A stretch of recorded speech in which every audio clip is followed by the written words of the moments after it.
Yep. Some of the solvents we use can be pretty nasty, and so that's in the tools that we use. And then also not a lot, but some museum collections are toxic.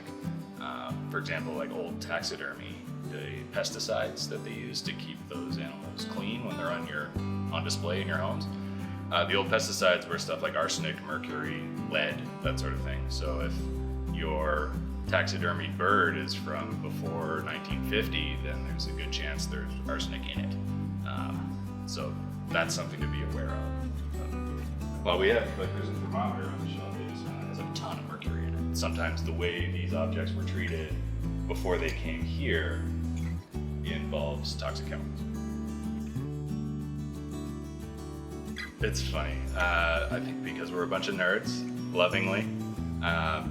But more seriously, I think it's museums tell stories with objects that they have in their care, and D&D is a game of storytelling.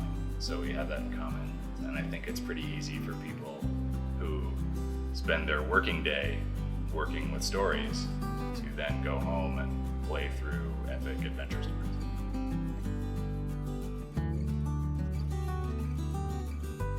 Not necessarily. It does help. For example, I'm not particularly good at color matching. When you have to infill around an object that has some green on it, you want to make sure that the paint you put on it is the same green, and I have a really hard time matching those colors. Whereas the fine artists that I did my training with would knock it out of the park in a second. It also comes up when you're doing reproductions.